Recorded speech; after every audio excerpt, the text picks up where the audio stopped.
વલસાડના ધરમપુરમાં વાસ્તામાં યોજાઈ છે ધારાસભ્યની મહારેલી। જ્યાં પાર તાપી રિવર લીક મુદ્દે ધરમપુર ખાતે મહારેલી। વાસ્તાના ધારાસભ્ય અનંત પટેલ સહિતના તમામ જે નેતાઓ જે છે, જે સ્થાનિક નેતાઓ છે ત્યાં ઉપસ્થિત છે। તમામ લોકો ડેમ સમિતિના લોકો પણ હાજર છે। એઆઈસીસી આદિવાસી પ્રમુખ અને એમપી જાંબુના ધારાસભ્ય વિક્રાંત ભુરિયા પણ હાજર છે। અમિત ચાવડા, રાજેન્દ્ર પારગી સહિતના નેતાઓ મેદાનમાં છે। મોટી સંખ્યામાં આદિવાસીઓ રેલીમાં જોડાયા છે। ધરમપુર તાલુકા ખાતે ચુસ્ત પોલીસ બંદોબસ્ત પણ ગોઠવાયો છે। આપ જોઈ રહ્યા છો કે આજે આક્રોશ રેલી છે અને આક્રોશ રેલીમાં આપ જોઈ રહ્યા છો કે હજારોની સંખ્યામાં આદિવાસી સમાજના લોકો કહી રહ્યા છે કે અમારી જમીન આપી નથી। હાલાકી સરકાર તરફથી સ્પષ્ટતા પણ કરાઈ કે આ જે યોજના જે સ્થગિત કરાયેલી છે પણ મામલો વધુ ને વધુ ગરમાઈ રહ્યો છે અને એટલા જ માટે આપ જોઈ રહ્યા છો આક્રોશ આદિવાસી સમાજના અસ્તિત્વની લડાઈમાં આપ જોઈ રહ્યા છો ધરમપુરમાં હજારો લોકો રસ્તા ઉપર।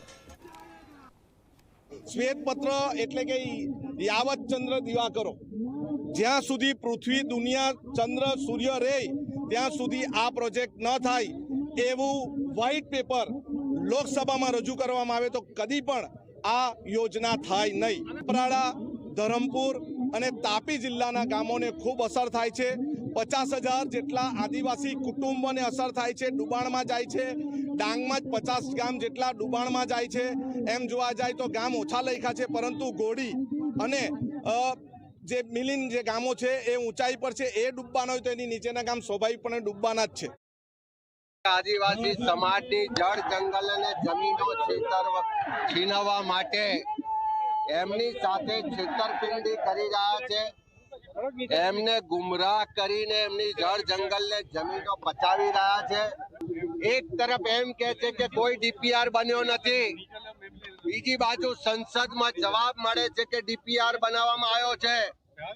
એક બાજુ એમ કે છે કે આ પ્રોજેક્ટને અમે રદ કરી દીધો છે, બીજી બાજુ એ વિભાગ દ્વારા લેખિત સંસદ સભ્યને જવાબ આપવામાં આવે છે કે અમે પ્રાયોરિટી લિસ્ટમાંથી એને એ કર્યું છે પણ રદ કરવામાં નથી આવ્યું।